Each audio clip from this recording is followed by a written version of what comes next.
नमो नमः मित्राणि। स्वागत है आप सभी का Akhil Shiksha Manjari YouTube channel UGC NET JRF 2025 में। अगर आप हमारे चैनल में नए हैं तो चैनल को सब्सक्राइब करें। अगर आपको वीडियो अच्छा लगे तो वीडियो को लाइक शेयर एंड कमेंट जरूर करें। आज हम चर्चा करेंगे यूजीसी नेट के सिलेबस में निरुक्त निरुक्त के सप्तम अध्याय के बिंदुओं के ऊपर। तो बिंदु कुछ इस प्रकार से है।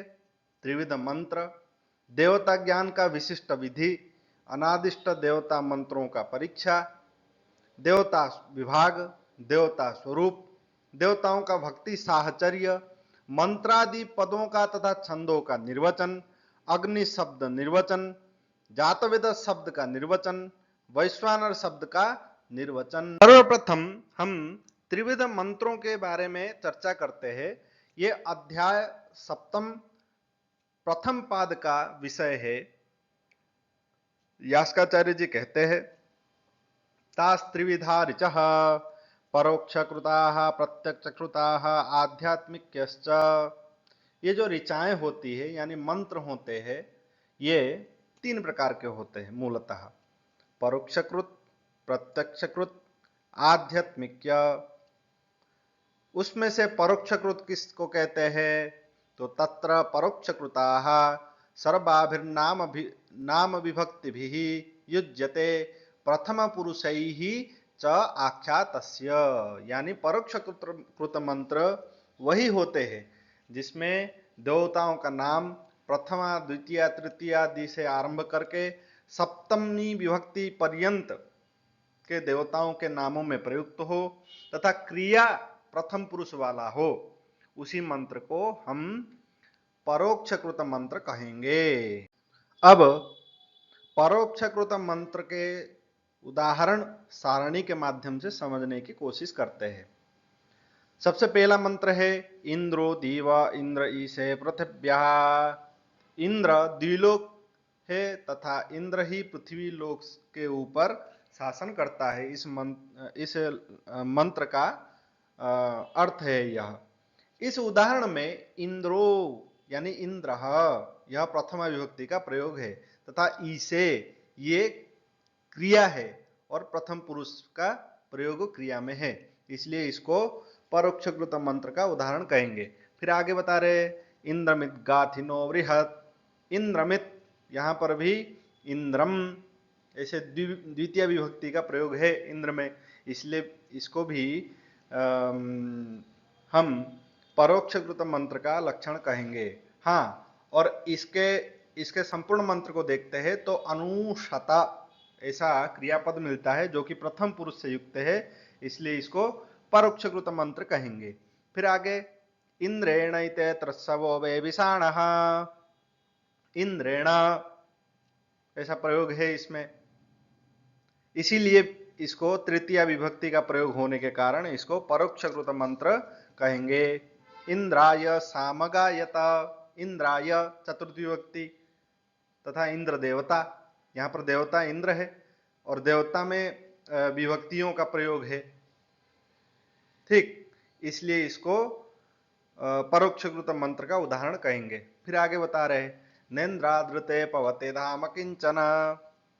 न इंद्रात, इंद्रात यहां पर पंचमी विभक्ति का प्रयोग है तो इसको परोक्षकृत मंत्र कहेंगे।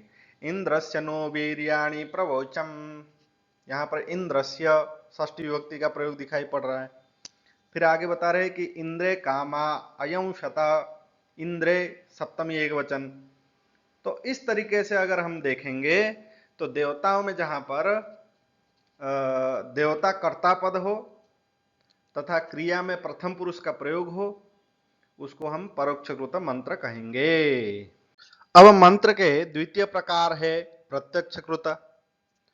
अब इसका लक्षण ऐसा है कि मध्यम पुरुष योगा त्वमिति चैतेन सर्वनामना, यानी जिसमें त्वम यह सर्वनाम का प्रयोग होता है अथवा कर्ता में त्वम यह सर्वनाम होता है और देवताओं के लिए मध्यम पुरुष वाली क्रियाएं होती है, उसको हम प्रत्यक्षकृत मंत्र कहेंगे। अब सारणी के माध्यम से उसके उदाहरण को समझते हैं। त्वम इंद्र बलादधि, हे इंद्र तुम बल से पैदा हुए हो। यहां इंद्र के लिए त्वम सर्वनाम का प्रयोग हुआ है तथा मंत्र के अगले चरण में असि, यह क्रियापद मध्यम पुरुष का क्रियापद प्राप्त हो रहा है, इसलिए इसको प्रत्यक्षकृत मंत्र कहेंगे। फिर आगे वी न इंद्रो मृधो जही। अब इसमें जही ऐसे मध्यम पुरुष का प्रयोग है जिसके द्वारा त्वम सर्वनाम का प्रयोग का पता चलता है। अब कहीं कहीं पे ऐसा होता है कि साक्षात त्वम सर्वनाम दिखाई नहीं पड़ता है, लेकिन क्रियापद के माध्यम से त्वम सर्वनाम की प्रतीति होती है। जैसे अग्निमीड़े पुरोहितम मंत्र में हम अर्थ को समझने के लिए अहम ऐसे क्रियापद सर्वनाम को योग करते हैं तभी अर्थ निकलता है। उसी तरह से यहाँ पर जही ऐसे क्रियापद से त्वम यह सर्वनाम का प्रतीति होता है, इसलिए भी इसको हम प्रत्यक्षकृत मंत्र कहेंगे। अथापि प्रत्यक्षकृता स्तोतारवंती परोक्षकृतानि स्तोतव्यानि। कहीं कहीं पर स्तुति करने वाला प्रत्यक्षकृत होता है तथा स्तुति किए जाने वाला यानी जिसका स्तुति किया जा रहा है वो प्रत्यक्ष परोक्षकृत होते हैं। जैसे मा चिदान्यद विशंसता, यह उदाहरण है। इसका अर्थ ऐसा कर रहे हैं कि हे स्तोताओं, इंद्र से अन्य देवता की विविध रूप से स्तुति मत करो। प्रयुक्त मंत्रांश में विशंसत क्रिया है, तो यह जो क्रियापद है इसका प्रयोग देवताओं से नहीं प्रत्युत स्तोताओं से है। जो स्तुति करने वाला है, जो स्तुति कर रहा है यहाँ पर, उसके साथ क्रियापद का संबंध है, इसलिए इसको परोक्षकृत मंत्र कहेंगे, न कि प्रत्यक्षकृता। कण्वा अभि प्रगायत, हे प्रज्ञावान ऋत्विजा, मरुदेवों की सभी ओर स्तुति करो। यहाँ पर भी प्रगायत का संबंध देवताओं से नहीं अपितु प्रत्यक्षकृत मंत्र है, ये स्तोताओं से है, इसीलिए प्रत्यक्षकृत मंत्र कहेंगे। उसी तरह उपप्रेता कुशिकाश्चेत यध्वम, चेतयध्वम का प्रयोग यहाँ पर मिल रहा है, जो जिसका कि संबंध यहाँ पर स्तोताओं से है न कि देवताओं से, इसलिए इसको प्रत्यक्षकृत मंत्र नहीं कहेंगे अपिता परोक्षकृत मंत्र कहेंगे। आध्यात्मिक मंत्र तृतीय प्रकार है मंत्र का। अथ आध्यात्मिक उत्तम पुरुष योगा अहमिति चैतेन सर्वनामना। जिस सूक्त के मंत्रों में देवताओं के लिए अहम सर्वनाम का प्रयोग होता है तथा क्रिया में उत्तम पुरुष दिखाई पड़ती है, उसको हम आध्यात्मिक मंत्र कहेंगे। यथा एत इंद्र वैकुंठ लव सूक्तम वागाम्भृण्यमिति। इंद्र वैकुंठ सूक्त है, लव सूक्त है, वागाम्भृण्य यानी वाक सूक्त है ऋग्वेद का दशम मंडल का। इसमें प्रयुक्त मंत्र आध्यात्मिक मंत्र है। जैसे उदाहरण अहम भुवम वसूनः पूर्व्यस्पतिरहम धनानि संजयामि शश्वतः माम हवन्ते पितरम न जन्तवोहम दाशुषे विभजामि भोजनम। यहां पर देखिए अहम, ये जो सर्वनाम है यहां पर, वसुनः पति धन के स्वामी, उसके लिए अहम सर्वनाम का प्रयोग है, इसलिए इसको हम, और हाँ संजयामी उत्तम पुरुष का भी प्रयोग है, इसलिए हम इसको आध्यात्मिक मंत्र कहेंगे। फिर आगे इति वा इति मे मनोगामस्वम सनुयामी इति, सनुयामिति उविसोमस्य पामिति। यहां पर भी देखिए उत्तम पुरुष का प्रयोग है सनुयाम में, इसलिए इसको हम उत्तम आध्यात्मिक मंत्र के श्रेणी में रखेंगे। फिर आगे है वाक सूक्त का अहम रुद्रेभिर्वसुभिश्चराम्यहमादित्यैरुत विश्वदेवैः अहम मित्रा वरुणो भा विवर्म्यहमिन्द्राग्नि अहम अश्विनो भा। यहाँ पर अहम सर्वनाम का प्रयोग वाक देवी के लिए हुआ है तथा यहाँ पर चरामी, विभर्मी ऐसे उत्तम पुरुष का प्रयोग दिख रहा है। इसलिए इसको हम आध्यात्मिक मंत्र के श्रेणी में रखेंगे। परोक्षकृताः प्रत्यक्षकृताश्च मंत्राः भूयिष्ठाः अल्पशः आध्यात्मिकाः। परोक्षकृत और प्रत्यक्षकृत मंत्र बहुत सारे मिलते हैं, लेकिन आध्यात्मिक के मंत्र बहुत ही कम मिलते हैं। मंत्रों के अन्य कई सारे प्रकार है, जैसे यहाँ पर हम सारणी के माध्यम से देख सकते हैं। पहला है स्तुति। अथापि स्तुतिरेव भवति नाशीर्वादः इंद्रस्य नो वीर्याणि प्रवोचन। जिस मंत्रों में केवल देवताओं के गुणों का वर्णन होता है उसको उस मंत्र को स्तुति मंत्र कहेंगे। प्रार्थना। अथापि आश्रेव न स्तुति सुचक्षा अहमक्षिभ्याम सुवर्चा मुखे न शुश्रुतकर्णाभ्याम भूयासम तदेतद्बहुलमाध्वर्यवे याज्ञेषु न तंत्रेषु। यजुर्वेद में ऐसा प्रार्थना मिलता है, प्रार्थना युक्त मंत्र मिलते हैं, तो ऐसे मंत्रों को प्रार्थना युक्त मंत्र कहेंगे। सापाभिशापौ अद्या मुरीय यदि यातुधानोस्मि वीरेर्दशाभिर्यूया। ऐसे साप और अभिशाप वाले मंत्र भी मिलते हैं, जहां पर साप अभिशाप का ही कथन है। अब आगे कोई कोई मंत्र में भाव विवक्षा भी होता है। अथापि कस्यचित् भावस्य चिदाख्या न मृत्युरासीदमृतम न तरहि तम आसीत् तमसा गुणहम अग्रे। प्रलय विषयक तथा सृष्टि उत्पत्ति विषयक मंत्र है, उनको हम भाव विवक्षा कहेंगे। अथापि विलापः, विलाप भी होते हैं। अथापि परिवेदना कस्माचिद्धावात् सुदेवो अद्य प्रपतेदनावृत नवी जानासि यदि वेदमस्मि।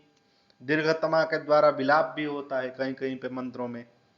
ठीक, विलाप यानी दुख होना, दुख का प्रकाश करना, उसी को ही विलाप कहेंगे। अब आगे निंदा प्रशंसा है। कोई कोई मंत्र में निंदा प्रशंसा भी होता है, जैसे कि अक्ष इत्यादियों का निंदा होता है। अब आगे देखते हैं इसमें क्या है। केवलागो भवति केवल आदि भोजस्येदम पुष्करिणी व वेश्म। ऐसे मंत्र प्राप्त होते हैं निंदा प्रशंसा के बारे में। इसीलिए मंत्र के और कई सारे प्रकार हो सकते हैं। अब द्वितीय बिंदु में आते हैं। देवता ज्ञान का विशिष्ट विधि अनादिष्ट देवता मंत्रों का परीक्षा। तद्ये अनादिष्ट देवता मंत्रास्तेषु देवतोपरीक्षा। अब जिस मंत्रों में देवताओं के चिन्ह प्राप्त नहीं होते हैं, उस मंत्रों के विषय में, यानी उस मंत्र में कौन से देवता हो सकते हैं उसके बारे में परीक्षा हो रही है। यद दैवतः स यज्ञो वा यज्ञांगम वा तद देवता भवन्ति। अब कुछ लोगों का मानना यह है कि मान लीजिए कि कोई मंत्र में देवताओं का चिन्ह प्राप्त नहीं होता है, तो उस मंत्र को जिस यज्ञ में अथवा जिस यज्ञांग में प्रयोग किया जा रहा है, उस यज्ञ अथवा यज्ञांग के जो देवता है मंत्र का भी वही देवता हो जाएंगे। अथा अन्यत्र यज्ञात् प्राजापत्या इति याज्ञिकाः।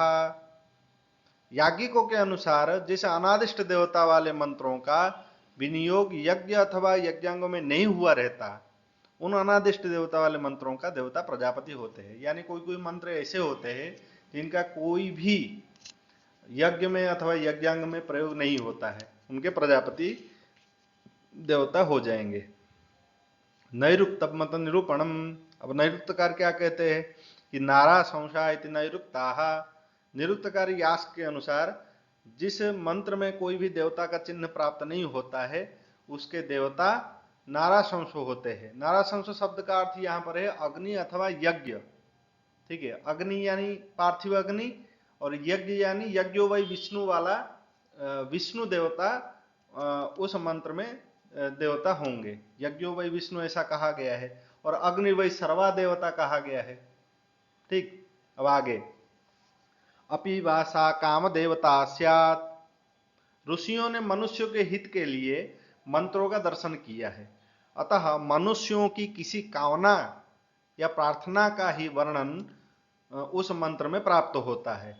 इसलिए जिस काम को आधार करके उस मंत्र को देखा गया है, वही काम ही इस मंत्र का देवता हो सकता है कुछ लोगों के मत से।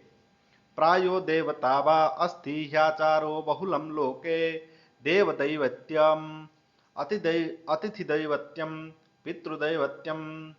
अब तात्पर्य यह है कि लोक व्यवहार में कहीं विद्वानों को तो कहीं अतिथि को तो कहीं पितृगणों को देवता शब्द से संबोधित किया जाता है। इस प्रकार अनादिष्ट देवता वाले मंत्र जिस देवता के अधिकार में पढ़े गए हैं, यानी कोई मंत्र को विद्वानों के अधिकार में पढ़ा गया है, कोई मंत्रों को अतिथि के अधिकार में पढ़ा गया हो, अथवा कोई मंत्र को पितृगण के अधिकार में पढ़ा गया हो, तो उन अधिकार के हिसाब से उस मंत्र का देवता वही हो जाएंगे, अथवा उसको वैश्वदेव देवता कहा जा सकता है। यहाँ पर प्रायः शब्द से बहुलता का वाचक है यहाँ पर प्रायः शब्द, इसलिए बहुदेवता का मंत्र हो सकते हैं। याज्ञ देवतो मंत्र इति, जिसका कोई देवता ना हो उसका यज्ञ ही देवता होता है, ऐसे कोई दूसरे विद्वानों का भी मानना है। अब उसी विषय में यानी अनादिष्ट देवता मंत्रों के विषय में पूर्व पक्ष का क्या कहना है देखते हैं। अपि ही देवता अदेवतास्तु यन्ते यथा अश्व प्रभृतीनि औषधि पर्यंतानि अथ अस्पष्टो द्वंद्वानि। अब पूर्व पक्षी यह कहता है कि अदेवत देवत भी कुछ कुछ मंत्र में सुनाई देते हैं, जैसे कि अश्व औषधि इत्यादि, अथवा उल्लूखल मुसल इत्यादि द्वंद्वों को भी देवता कहा गया है। तो ये तो उचित नहीं है, ये गलत है, कोई निर्जीव कैसे देवता हो सकता है। अब इसके उत्तर में सिद्धांत पक्ष क्या कह रहा है कि स मन्येत आगंतु निवार्थान देवतानां प्रत्यक्ष दृश्यम एतद्भवति महाभाग्या देवताया एक आत्मा बहुधास्तु यन्ते एकस्य आत्मानो अन्ये देवाः प्रत्यंगानि भवन्ति। वस्तुतः वेद मंत्रों में नित्य परमात्मा की स्तुति कारण भेद से अथवा कार्य भेद से विविध नामों से की गई है। नित्य परमात्मा के ही अंग होने के कारण इंद्रादि देवता भी नित्य है और उनके साधनभूत अश्वादि भी नित्य है, वे सांसारिक वस्तुओं की भांति अनित्य नहीं है। अपि च सत्वानां प्रकृतिभूतमभिर्षयः स्तुवन्ति इति आहुः। यदि किसी द्रव्य के कारणों का परीक्षण किया जाए तो अंततः परमेश्वर ही उसके कारण के रूप में प्राप्त होते हैं। इस प्रकार से परमात्मा ही नित्य कारण सिद्ध हो जाते हैं। यदि हम किसी कार्य की प्रशंसा करें तो वास्तव में कर्ता की ही प्रशंसा मानी जाती है। इस प्रकार परमात्मा के कार्य रूप अश्व औषधि इत्यादि की भी स्तुति परमात्मा की ही स्तुति है, ऐसा हमको मानना चाहिए। प्रकृति सार्वनाम्याच्च, प्रकृति अर्थात मूल कारण परमात्मा की गति सर्वत्र विद्यमान है और सर्वव्यापक वह परमात्मा है। जैसे एकम सद्विप्रा बहुधा भवन्ति अथवा ईशावास्यम इदम सर्वम, ये सारे मंत्रों में हमको पता चल रहा है।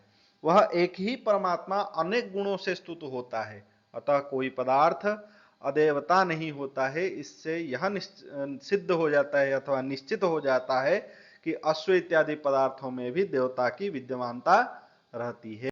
अब आगे का विषय है देवता विभाग। ये सप्तम अध्याय का द्वितीय पाद का विषय है।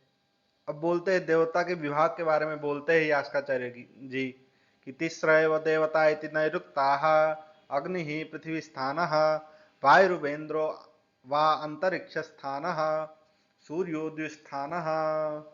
निरुक्तकार के मत के अनुसार अग्नि जो होता है वो पृथ्वी स्थानीय देवता होता है, अंतरिक्ष स्थानीय वायु अथवा इंद्र होते हैं, और आदित्य जो होते हैं अथवा सूर्य जो होते हैं द्विलोक के देवता होते हैं।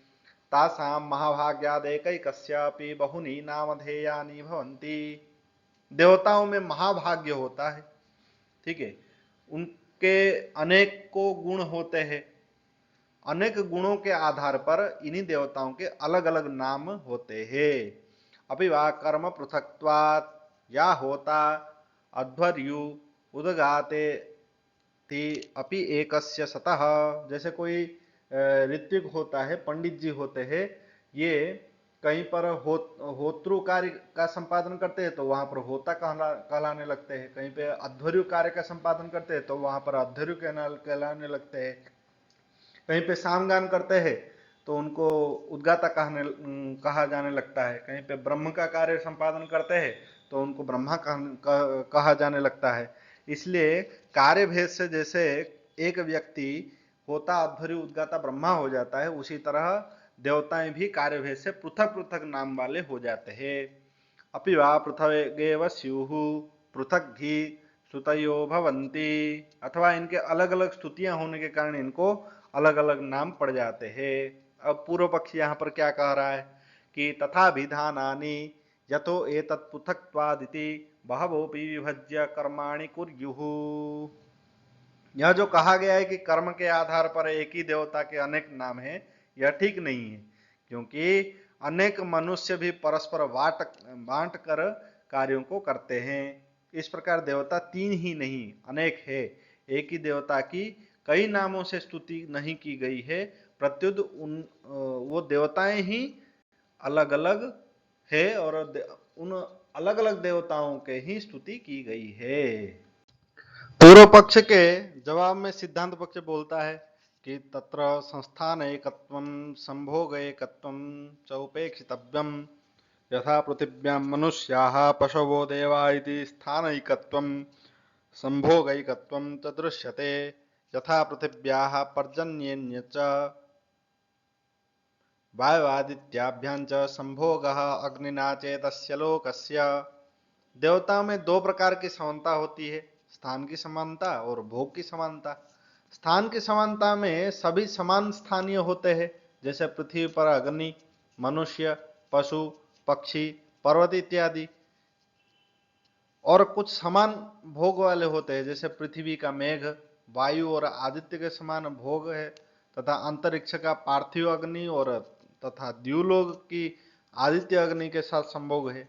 अतः ये तीन लोक संभोग की एकता से एक देवता समझे जाते हैं। तत्रैतन राष्ट्रमिव तत्रैतन नरराष्ट्रम इव। देवता में भेदा भेदत्व की मान्यता में अनेकत्व में एकत्व मनुष्यों के राष्ट्र के समान है। राष्ट्र में रंग, रूप, जाति, धर्म, भाषा इत्यादि के कारण अनेक प्रकार के मनुष्यों के रहने पर भी उनमें एक राष्ट्रीयता होती है। जिस प्रकार उन्हें उस भेद के आधार पर अलग अलग कर देने पर उनमें भेद उत्पन्न हो जाते हैं और अनेकता आ जाती है, उसी प्रकार देवमंडल भी राष्ट्र के समान है। परमात्मा देव राष्ट्र का स्वामी है, जो अकेला है। सूर्य, वायु, अग्नि इत्यादि सभी उनकी विभूतियां, जैसे एकं सद्विप्रा बहुधा वदन्ति कह रहा है। वस्तुतः परमात्मा के एक एक अंश को लेकर विभिन्न देवों की कल्पना कर ली जाती है। अतः बहुदेववाद व त्रिदेववाद अथवा एकेश्वरवाद, यह दृष्टिकोण का भेद है। परस्पर कोई विरोध नहीं, देवताओं में विरोध नहीं होता है। ठीक, यही इसका मानना है। अब यास्काचार्य जी देवताओं के स्वरूप का विचार करते हैं। उसमें प्रथम पक्ष दे रहे हैं, प्रथम पक्ष के मतों को दे रहे हैं। पुरुष विधा स्तुति इति एकम चेतनवद्बुद्धि स्तुतयो भवन्ति तथा विधानानि। देवताओं के स्वरूप पुरुष के समान होते हैं, ऐसा कुछ लोगों का मानना है। क्यों? क्योंकि चेतना युक्त के जैसे ही देवताओं का स्तुति होता है। जैसे इंद्र, वायु, आदित्य इत्यादि शब्दों को, देवताओं के नामों को सुनने के बाद ये पुरुष के जैसे ही लगते हैं, जैसे राम, श्याम, दाम इत्यादि। आगे, अथापि पौरुष विधिकैः अंगैः संस्तुयन्ते। पुरुष के जैसे अंग होता है, वैसे ही देवताओं के अंगों का भी स्तुति प्राप्त होता है। जैसे रुष्वात इंद्र स्थतवीरस्य बाहु। पुरुषों के अंगों के समान देवताओं का अंग होते हैं, ऐसे स्तुति प्राप्त होता है। जैसे हे इंद्र, तुम्हारी शत्रुहंता भुजा हमको शरण प्रदान करे। भुजा, या यहाँ पर भुजा जो है, भुजा बाहु, बाहु जो है ये पुरुष का होता है, तो इसके आधार पर पुरुष विधि कहा गया है प्रथम पक्ष में। आगे, अथापि पौरुष विधिकैः द्रव्य संयोग ही, पुरुष जैसे द्रव्यों के साथ संयोग होता है, जिन द्रव्यों के साथ, वैसे देवताओं भी उन द्रव्यों के साथ संयोग होते हैं। जैसे आद्वाभ्याम हरिभ्यमिंद्र या ही, द्वाभ्याम हरिभ्याम, हरिभ्याम शब्द का अर्थ है अश्वाभ्याम, पुरुष अश्वों से संयुक्त होता है, वैसे ही देवताएं यहाँ पर अश्वों से संयुक्त है ऐसा कहा गया है, इसलिए पुरुष विध कहा जाता है। अथापि पुरुष विधि कई ही कर्म भी, पुरुष जैसा कर्म करता है वैसे ही देवताएं कर्म करते हैं, वैसे स्तुति प्राप्त होता है। जैसे अधीन्द्र पीव च प्रस्थितस्य, पीव पीने का कार्य पुरुष करता है, पीना खाना इत्यादि कार्य करते हैं पुरुष, तो वैसे ही देवताएं कार्य करते हैं, ऐसा स्तुति प्राप्त हो रहा है, इसीलिए देवताएं पुरुष जैसे होते हैं ऐसा प्रमाणित होता है प्रथम पक्ष के अनुसार। अब देवता के स्वरूप के द्वितीय पक्ष का विचार करते हैं। द्वितीय पक्ष में क्या कहा जा रहा है, उनके मतों का चिंतन होता है।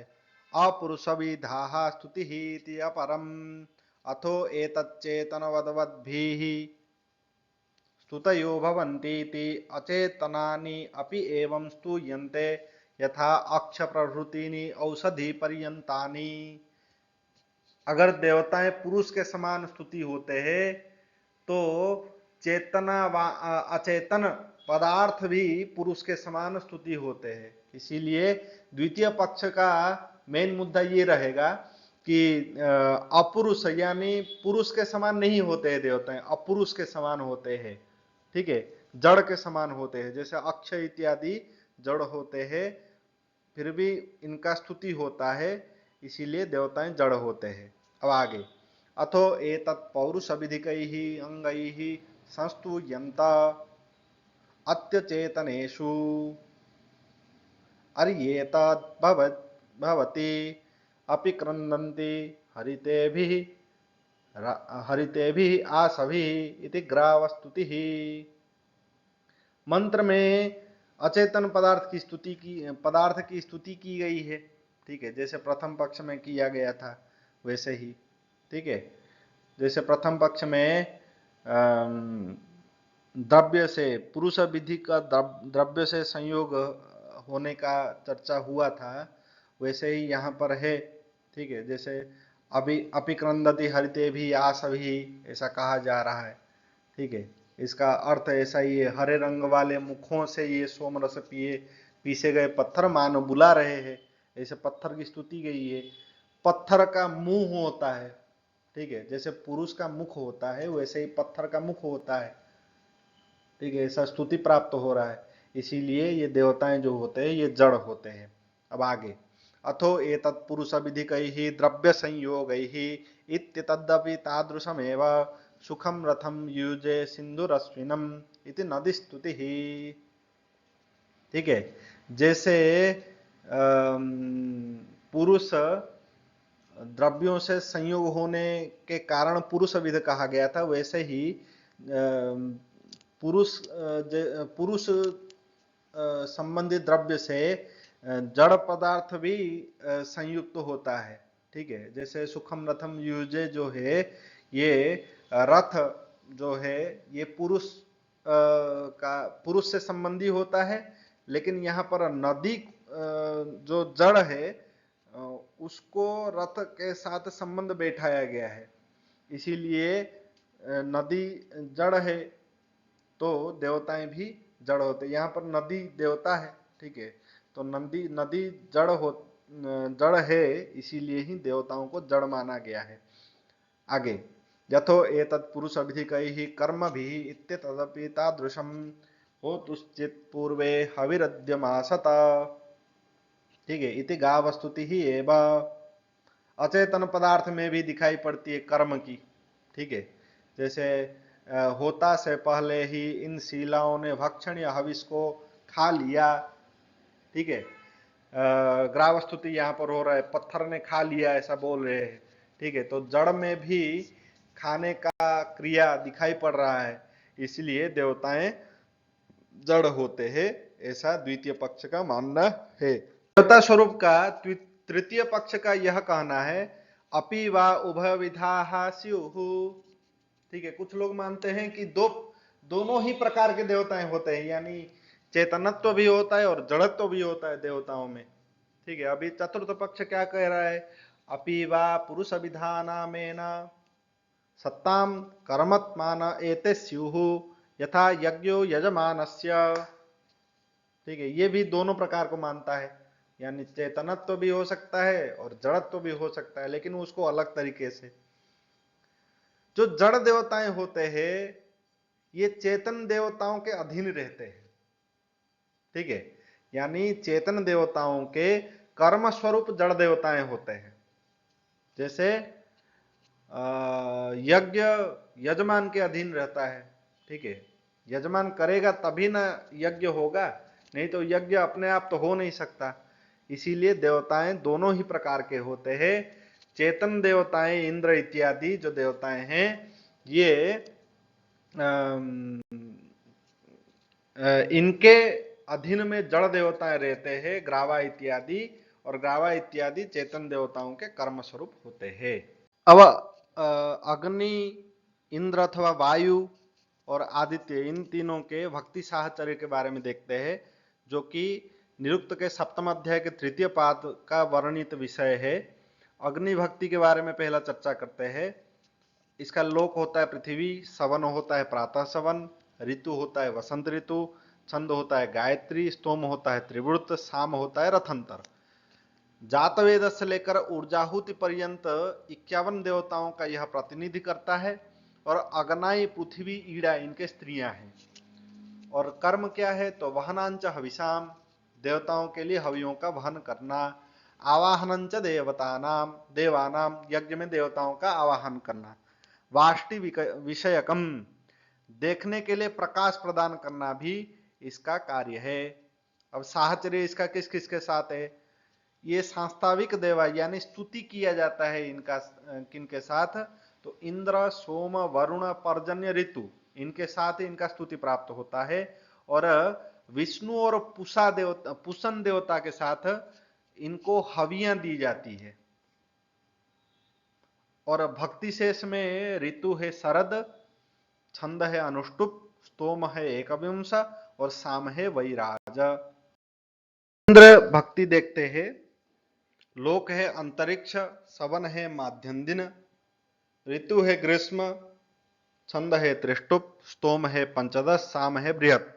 वायु से लेकर रोदसी पर्यंत 67 देवताओं का प्रतिनिधि करता है। और राका, अनुमति, इंद्राणी ये इनके स्त्रियां हैं। कर्म है रसानुप्रदानम, यानी वर्षा जल प्रदान करना। वृत्रवध, यानी वृत्र को मारना। वलकृति, यानी वल संबंधी जितने भी कार्य है ये इंद्र का है। सांस्ताविक देव है अग्नि, सोम, वरुण, पूषा, बृहस्पति, पर्वत, कुच्छ, वायु इत्यादि। अब ये जो देव है इनका दो दो तीन तीन देवताओं के साथ भी स्तुति होती है। जैसे इंद्र, मित्र, वरुण, इंद्र, पुषण, रुद्र, सोम, इंद्र, अग्नि, पुषण, इंद्र, वात, पर्जन्य, वात यानी वायु। भक्ति शेष में इनके ऋतु है हेमंत, छंद है पंक्ति, स्तोम है तृणव, साम है सक्वर। आदित्य के भक्ति साहचर्य को देखते हैं। लोक है द्युलोक यानी स्वर्गलोक, सवन है तृतीय सवन यानी सायं सवन, ऋतु है वर्षा, छंद है जगति, स्तोम है सप्तदश, साम है वैरूप। देवता है द्युलोक में स्थित देव, स्त्री है द्युलोक के स्त्रियां, उषा इत्यादि। कर्म विवेचन, रसादानम, रस को सोखना, रश्मिभिश्च रस धारणम, किरणों के द्वारा रसों को धारण करना। प्रवहलितम, औषधियों और वनस्पतियों को वृद्धि और पुष्टि देना। साहचर्य है चंद्रमा, वायु, संवत्सर इत्यादि देवों के साथ। और भक्ति शेष में इनके ऋतु है शिशिर, छंद है अतिछंद, स्तोम है त्रयस्त्रंश, साम है रैवत। अब आगे मंत्रादि पदों का तथा छंदों का निर्वचन देखते हैं। मंत्र, मननात् मंत्र, मन क्रिया के कारण मंत्र इसको कहा जाता है। छंदांशी छादनात्, आच्छादन क्रिया के कारण छंद कहलाते हैं। स्तोम स्तवना, स्तुति की जाने के कारण इनको स्तोम कहते हैं। यजुः यजते हैं, यजन क्रिया इनसे होता है इसलिए इनको यजु कहते हैं। साम, सस्मितम ऋचा, समान परिणाम वाला होता है इसलिए इसको साम कहते हैं। शतरेवा अंतिम कर्म होने के कारण इसको साम कहते हैं। ऋचा समम मेन इति नैदनाः, नैदान लोगों के अनुसार देवता लोग इसे ऋचा के समान मानते हैं, इसलिए इसको साम कहते हैं। गायत्री गायते है स्तुति कर्मणः, इसके द्वारा स्तुति कार्य किया जाता है, इसलिए इसको गायत्री कहते हैं। त्रिगमना व विपरीता, यह छंद 3 पादों वाला होता है, इसलिए भी इसको गायत्री कहते हैं। गायतो मुखादु दपतत इति च ब्राह्मणम, ब्राह्मण के अनुसार ब्रह्म के मुख से गिरी थी, अतः इसको गायत्री कहते हैं। उष्णिक उष्णिक गुच्छनाता भवती, गायत्री की अपेक्षा 4 अक्षर इसमें ज्यादा होता है, इसलिए इसको उष्णिक कहते हैं। स्नेह तिर्वास्यात् कांति कर्मणः, स्नेह धातु से यह उत्पन्न होता है, यह छंद देवताओं के अति प्रिय है। ककुब ककुभिनी भवती, कुजतिर्वा उपजतिर्वा कुब्जश्च, यह छंद के प्रयोग जिसमें होता है उसमें मध्यवर्ती भाग कुछ अधिक अक्षर वाला होता है, कुब्ज या उब्ज धातु से उत्पन्न होता है। अनुष्टुप अनुष्ठोबनात्, अनुष्ठोवन होने के कारण इनको अनुष्टुप कहा जाता है। ब्राह्मण वचन का मानना यह है कि गायत्री में त्रिपदाम सतीम चतुर्थेन पादेन अनुष्टोभति, गायत्री का अनुसरण करके यह 4 पाद वाला होता है, इसलिए इसको अनुष्टुप कहते हैं। बृहति परिवर्हणात्, अनुष्टुप छंद से 4 अक्षरों से बड़ा होता है, इसलिए इसको बृहति कहते हैं। पंक्ति पंचपदा, 5 पद से युक्त होने के कारण इसको पंक्ति कहते हैं। त्रिष्टुप स्तोवती इति उत्तर पदा, स्तोव इस शब्द के उत्तर भाग में होता है। त्रिस्तोभ, अच्छा त्रि का अर्थ क्या है, तो बोले कि तीर्णतमं छंदः, गायत्री इत्यादि छंदों से स्वरूप में बड़ा होता है। त्रिवृत वज्र तस्य स्तोभानि इति वा, त्रिवृत वज्र का वाचन है एवं उसका स्तुति करता है, इसलिए भी त्रिष्टो कहा जाता है। जगति कततमं छंदः, अर्थात पूर्वोक्त छंदों से आकार में बड़ा होता है। जलचरगतिर्वा, जल में चलने वाले तरंगों के समान इस छंद की गति होती है। ब्राह्मण जलगल्यमानो असृजत, बहुधा स्तूयमान ब्रह्मा ने इसको बनाया था। विराट विराजनाद्वा, स्वस्वरूप में चमकने के कारण इसको विराट कहते हैं। विराधनाद्वा, न्यून अक्षरों वाली होने के कारण इसको विराट कहते हैं। विप्रापणाद्वा, विशेष रूप से प्राप्ति होने से इसको विराट कहते हैं। अब पिपीलिका मध्य जो है ये एक छंद का प्रकार है। पिपीलिका मध्य भाग के समान होने के कारण इसे पिपीलिका मध्य कहा जाता है। पेलतिर गति कर्मणः, गत्यर्थक पेल धातु से बनने के कारण इसको पिपीलिका मध्य कहा जाता है। अग्नि शब्द का निर्वचन एवं व्याख्या, ये सप्तम अध्याय का 4th पाद का विषय है। अग्नि शब्द के निर्वचन के बारे में इससे पहले हमने देख लिया है, अब उसको थोड़ा विस्तार में देखेंगे। अग्रणिर्भवति, ये मनुष्यों का इतना कल्याण करता है कि इसको देव के रूप में, प्रथम देव के रूप में लोग मानने लगते हैं। अग्रम यज्ञेषु प्रणीयते, यज्ञ में सबसे पहले इन्हीं को लाया जाता है, यानी अग्नि प्रणयन यज्ञ में सबसे पहले होता है, इसलिए इनको अग्नि कहा जाता है। अंगन नयति सन्नम मानः, यह तृण काष्ठ इत्यादि को आश्रय देता हुआ अपना बना लेता है, अतः अग्नि कहलाता है। यानी तृण काष्ठ इत्यादि में ये स्थित होता है। अकनोपनो भवती स्थौलाष्ठिभिः, स्थौलाष्ठिवी आचार्य के अनुसार सब कुछ सुखा देता है, जला देता है, इसलिए इसको अग्नि कहा जाता है। त्रिभ्य आख्यातेभ्यो जायत इति शाकपुणिः, शाकपुणी के अनुसार इण अंजु दह, ये 3 दाहनार्थक धातुओं से उत्पन्न होता है अग्नि। अग्नि विषय ऋचा क्या है, तो ऋग्वेद का पहला ही मंत्र है, अग्निमीड़े पुरोहित यज्ञस्य देव मृत्युजम होतारम रत्नदातमम। यहाँ पर यज्ञकर्ता कहता है कि हे अग्नि, मैं आपका स्तुति करता हूँ, आप कैसे हैं, तो बोलते हैं कि पुरोहितम, यानी नगरवासियों का हित करने वाला, यज्ञस्य देवम, यज्ञ का पहला देव, ऋत्विजम यज्ञकर्ता, ठीक है, होतारम रत्नधातमम, देवताओं का आह्वान करने वाला, तथा देवताओं के पास हमारे दिए गए हवियों को पहुंचा करके देवताओं से पुत्र पौत्रादि रत्नों को प्राप्त कराने वाले आप अग्नि हैं। ऐसे अग्नि विषय का ऋचा हमको वेदों में प्राप्त होता है। बहुत सारी ऋचाएं हैं। अब अंतरिक्ष अग्नि से संबंधित ऋचा है, अभिप्रवंत है ऐसा करके एक मंत्र है। इसमें जलधाराओं से विद्युत की उत्पत्ति का वर्णन किया गया है, अतः यहां अग्नि विद्युत का ही वाचक है। द्युलोक स्थानीय अग्नि से संबंधित ऋचा समुद्र दुर्मिर मधुमा उदारत ऐसा मंत्र है। ये आदित्यवाचक यह मंत्र है। यहाँ पर जो अग्नि वर्णित अग्नि है ये आदित्यवाचक है, इसलिए आदित्य स्थानीय भी अग्नि होता है। ब्राह्मण वचनम, ब्राह्मण वचन क्या कहता है कि अग्नि ही सर्वा देवता, ऐतरेय ब्राह्मण का यह पंक्ति है, यानी अग्नि ही समस्त देवताओं में प्रमुख होता है। ठीक है, समस्त देवताएं अग्नि के ही अंश है। फिर आगे बता रहे इंद्रम मित्रम वरुणम अग्निमाहु रथो दिव्य ससुपर्णो गरुत्मान एकम सदविप्रा बहुधा वदंती अग्निम यमम मातरिस्वानम आहुः। इस मंत्र के अनुसार अग्नि को ही इंद्र मित्र और वरुण कहा गया है, और वह अग्नि ही द्युलोक में रहने वाला सुपतनशील रसों को खींचने वाला आदित्य है। एक ही विद्यमान अग्नि को प्रज्ञावान लोग यम मातरिस्व इत्यादि विविध प्रकार से बुलाते हैं, पुकारते हैं, स्तुति करते हैं, आवाहन करते हैं। अब यह जातवेद शब्द का निर्वचन भी हमने पहले देख लिया है छोटे संक्षिप्त में। अब इसको थोड़ा विस्तार से देखते हैं। सप्तम अध्याय का पंचम पाद का यह विषय है जातवेद निर्वचन। तो ये देखते हैं। जानाति वेदः उत्पन्न पदार्थों के ज्ञाता होता है। जानाति वैनम विदुः उत्पन्न होने वाले समस्त पदार्थ इसको जानते हैं, इसके ज्ञाता होते हैं।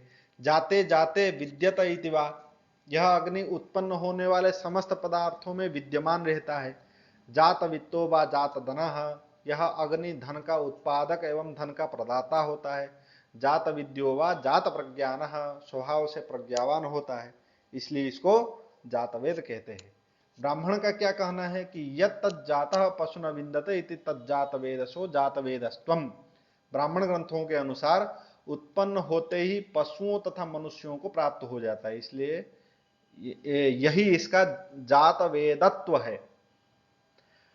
फिर जातवेद संबंधी ऋचाएं मंत्र भी प्राप्त होता है। जातवेद से सुनबाम सोमराति यतो निदहाति वेदः सन परसदति दुर्गाणि विश्वा नावेव सिंधुम दुरितात्यग्नि। सभी उत्पन्न पदार्थों को जानने वाला, सर्वज्ञ अथवा सभी उत्पन्न पदार्थों द्वारा जाने गए अथवा सभी उत्पन्न पदार्थों में विद्यमान अग्नि के लिए सोम का हम लोग सवन करते हैं। वह अग्नि हम लोगों के शत्रु के समान आचरण करने वाले धन को जला देवे और संपूर्ण पापों अथवा कठिन दुखों को उसी प्रकार पार पहुंचावे जिस प्रकार निपुण नावुक नाव द्वारा नदी को पार करा देता है। वैश्वानर शब्द का निर्वचन वर्तमान देखते हैं। ये निरुक्त के सप्तम अध्याय के षष्ठ तथा सप्तम पाद का विषय है। इससे पहले हमने इसके संक्षिप्त निर्वचन को देखा था, अभी इसको थोड़ा विस्तार से देखते हैं। वैश्वानर विषय क्या, देवता देव निर्धारण क्या है क्या नहीं, इसको थोड़ा हम देखते हैं। विश्वानरान्यतीति, ये संपूर्ण मनुष्यों को इहलोक से परलोक में ले जाता है, इसलिए इसको वैश्वानर कहते हैं। विश्व एनाम नरानयंती, संपूर्ण मनुष्य परलोक गमन के समय इसे ले जाते हैं अपने साथ, इसलिए भी इसको वैश्वानर कहा जाता है। अपि वा विश्वानर एव स्यात्, सभी लोगों को प्राप्त होने वाला होता है, इसलिए भी इसको वैश्वानर कहा जाता है। प्रत्युतः सर्वाणि भूतानि तस्य वैश्वानरः, सभी प्राणियों में हमेशा उपस्थित रहता है, इसलिए भी इसको वैश्वानर कहा जाता है। अब वैश्वानर विषय ऋचा मंत्र क्या प्राप्त होता है कि वैश्वानरस्य सुमतौ श्याम राजा हिकम भुवना नामभिश्रीहि इतो जातो विश्वमिदं विचष्टे वैश्वानरो यतते सूर्येण। हम लोग वैश्वानर की सुष्टुमति से पूरित होवे, जो सभी भुवनों का आश्रयदाता है, इस पृथ्वी से उत्पन्न हुआ संपूर्ण जगत को देखता रहता है, उस वैश्वानर की कल्याणकारी बुद्धि में हम लोग बने रहे। अब वैश्वानर का देव निर्धारण होता है कि वैश्वानर किसको कहा जाए। इसमें प्रथम पक्ष क्या कहते हैं कि मध्यमैति आचार्य वर्षकरणा ह्येनम स्तौति। यह वैश्वानर अंतरिक्ष स्थानीय अग्नि अर्थात विद्युत ही है, ऐसा यास्काचार्य जी के आचार्य जी यानी यास्काचार्य के गुरु जी का मानना है। और उन्होंने मंत्र के रूप में ये मंत्र को उदाहरण के रूप में लिया है। प्रणो महित्वं वृषभस्य वोचम यम पूरवो वृत्र हनम सचन्ते वैश्वानरो दस्युमग्निर्जघन्वा अधुनोत्काष्ठा अवसंबरंभेत। इस मंत्र में वैश्वानर रसों को सुखाने वाला अवर्षण को मारकर मेघ को विदर्ण कर दिया, ऐसा वर्णन प्राप्त होता है। अतः यह वैश्वानर अंतरिक्ष स्थानीय विद्युत ही है, ऐसा प्रमाणित करते हैं यास्काचार्य जी के गुरु जी। अब यास्काचार्य जी अपने आचार्य जी के मतों को खंडन करते हुए कहते हैं कि यथो एतद वर्षकर्मणा ह्येनम स्तौतीति अस्मिन् अपि एतद उपपद्यते। यास्क के अनुसार वैश्वानर को विद्युत कहना अनुचित है, कारण वर्षा को अग्नि सूर्य एवं विद्युत का कार्य है और यह मंत्रों में स्पष्ट है। जैसे मंत्र समानमेतदुदकमुच्चैत्यवचाहभिः भूमिं पर्जन्या जिन्वन्ति दिवं जिन्वन्त्यग्नयः। अर्थात यह जल समान है, जो जल समान स्थिति में रहता है, जो कालांतर से ऊपर जाता है और नीचे आता है। मेघ पृथ्वी को सिंचते हैं और अग्नियां द्युलोक को सिक्त करता है। प्रोक्त मंत्र से मेघ एवं अग्नि वर्षा कर्मक है, ये प्रमाणित होता है। अब आगे एक और मंत्र प्राप्त होता है, कृष्णम निनायम इत्यादि, ये मंत्र है। इस मंत्र में भी स्पष्ट उल्लेख है कि आदित्य का कार्य होता है वर्षा कराना। ब्राह्मण वचन भी है कि अग्निर्वा इत्यादि जो वचन है, इसमें यज्ञाग्नि वृष्टि को प्रेरणा देता है एवं मेघ प्रकाश को आच्छादित करके वर्षाता है। इन सभी मंत्रों से यह पता चलता है कि वैश्वानर को अंतरिक्ष स्थानीय विद्युत तथा वर्षा कर्मक विद्युत नहीं कहा जा सकता। अब वैश्वानर देव निर्धारण विषय यह द्वितीय पक्ष है। इसमें पूर्व पक्ष के रूप में याज्ञिक अपने मत को स्थापन करते हैं तथा सिद्धांत पक्ष के रूप में यास्काचार्य जी पूर्व पक्ष के मतों का खंडन करते हैं। पूर्व पक्ष का सबसे पहला मत ऐसा है कि ऐसा लोकानाम, ऐसा करके पंक्ति है। इसमें ऐसा कहा गया है कि वैश्वानर शब्द का अर्थ आदित्य है, कारण सायन सवन में अवरोहण क्रम में प्रारंभ वैश्वानर सूक्त से स्तुति होती है। अतः आदित्य तृतीय सवन के देवता होने के कारण उनको वैश्वानर मानना चाहिए। लेकिन इसको यास्काचार्य जी नहीं मानते, बोलते हैं कि यथो एतद रोहात प्रत्यवरोहश्चि कीर्षित इति आम्नाय वचनात् एतद भवति।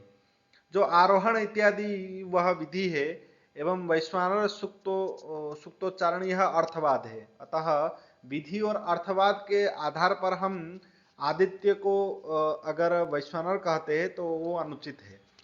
फिर द्वितीय मत में ऐसा कहते हैं कि अथापि वैश्वानरियो द्वादश कपाल होती एतस्य ही द्वादश विधं कर्म। सूर्य 12 महीनों का प्रवर्तन करता है, उसी तरह वैश्वानर भी क्या बोलते हैं, वैश्वानर के 12 कपाल होता है। तो ऐसे द्वादश द्वादश संख्या के समानता के कारण हम आदित्य को वैश्वानर कह सकते हैं। लेकिन इस मत को भी नहीं मानते, बोलते हैं कि अथो एतद वैश्वानरियो द्वादश कपालम भवति इति अग्नि वचनम करालानि भवन्ति।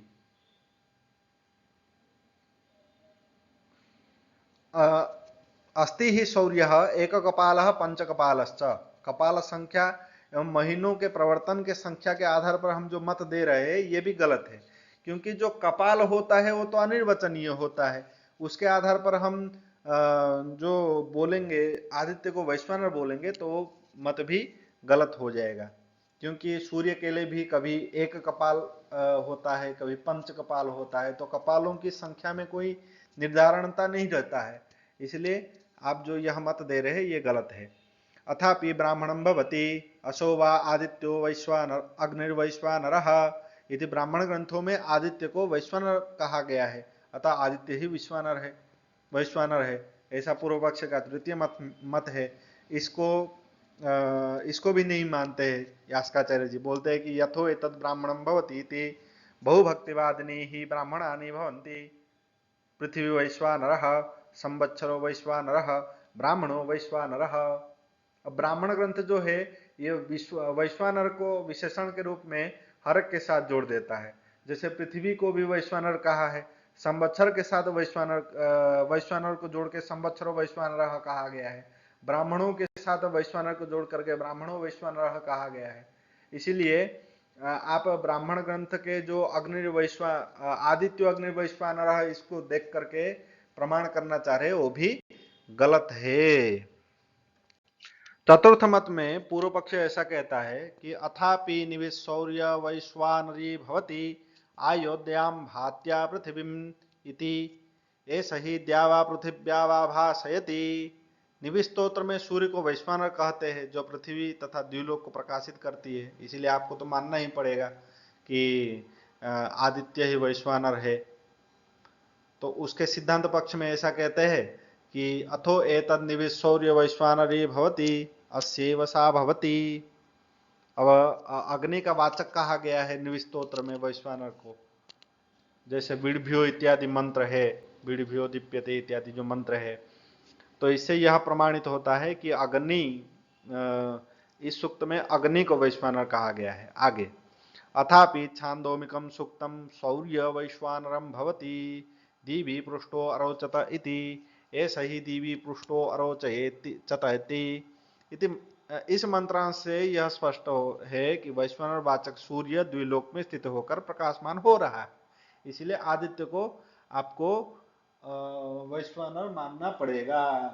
इसके उत्तर में क्या कहते हैं कि यथो एतत् छांदोमिकम सुक्तम सूर्य वैश्वानरम भवति इति अस्यैव तद्भवति जमदग्नि आहुतः इति।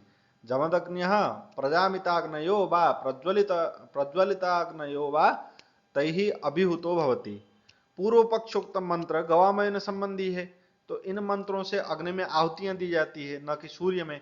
अतः वैश्वानर का वाचक है अग्नि। यहाँ पर इस मंत्र में अग्नि ही वैश्वानर का वाचक है, ना कि सूर्य, क्योंकि सूर्य में आहुतियां नहीं दी जाती, अग्नि में आहुतियां दी जाती।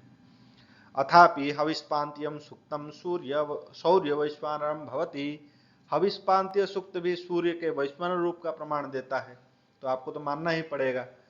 फिर इसका खंडन करते हुए बोलते हैं कि यथो एतत् हविष्पान्त्यम सूक्तम शौर्य वैश्वानरम भवति इति अस्यैव तद्भवति। उसी हविष्पान्त्य सूक्त में ही अग्नि के वैश्वानर रूप का वर्णन है, अतः अग्नि से संबंधित वैश्वानर होता है, न कि आदित्य से संबंधित। इससे यह प्रमाण होता है कि आदित्य यानी याज्ञिक पक्षों का जो मानना है कि आदित्य ही वैश्वानर है वो गलत है। अब यहाँ यास्क सभी मतों को सुनने के बाद अथवा सभी मतों को खंडन करने के बाद तृतीय पक्ष के रूप में अपना मत प्रदर्शन करते हैं, अपने मत के बारे में विचार करते हैं। अयमेव अग्नि वैश्वानरः इति शाकपुनिः विश्वानरौ इत्यप्येते उत्तर ज्योतिषी वैश्वानरो यम सत्ताभ्यां जायते। शाकपुनि जो ऋषि है ये पार्थिव अग्नि को ही वैश्वानर मानते हैं, तो उन्हीं के मत को यास्काचार्य जी ने संवर्धन किया है। सूर्य संबंधी अग्नि के लिए वैश्वानर ऐसा प्रयोग मिलता है, द्वितीयांत प्रयोग, जिससे कि सूर्य और वैश्वानर ऐसे दो देवताओं का कथन है ऐसा प्रतीति हो ही जाती है। लेकिन पृथ्वी स्थानीय अग्नि के लिए वैश्वानर प्रथमांत प्रयोग मिलता है। इससे यह स्पष्ट हो जाता है कि अग्नि वैश्वानर जो है ये पार्थिव अग्नि का ही नामांतर है। अथ आदित्यात् उदिचिं प्रथम समावृते आदित्यकं संवामणिं वा परिमृज्य प्रतिस्वरे यत्र गोमय संस्पर्शं धारयति तत् प्रदीप्यते सोयमेव संपद्यते। अब वैश्वानर अग्नि की उत्पत्ति का कथन करते हैं।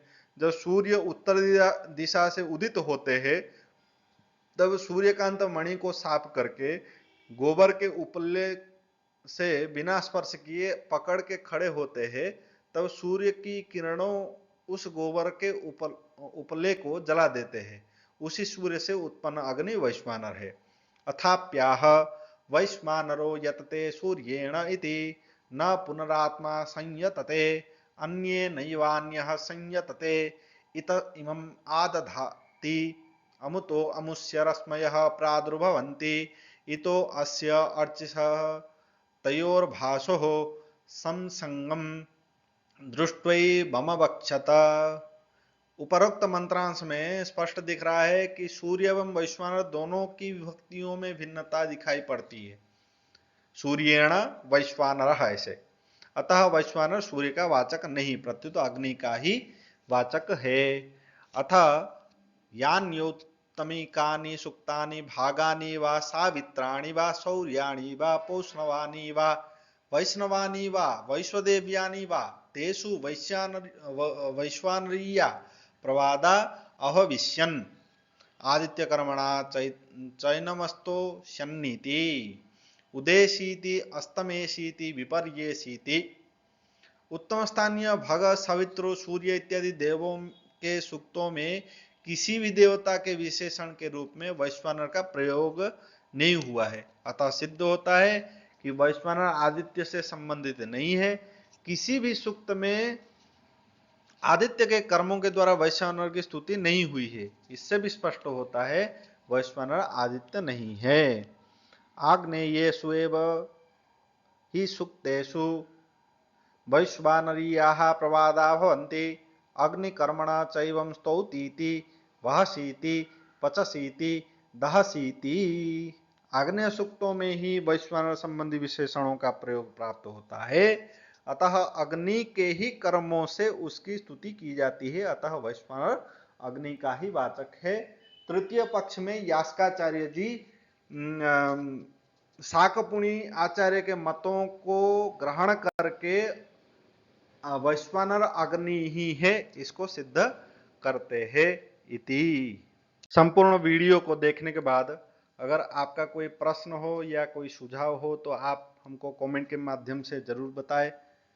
अगर वीडियो अच्छी लगी हो तो लाइक शेयर जरूर करें और ऐसे वीडियो को प्राप्त करने के लिए हमारे YouTube चैनल को सब्सक्राइब जरूर करें। धन्यवाद।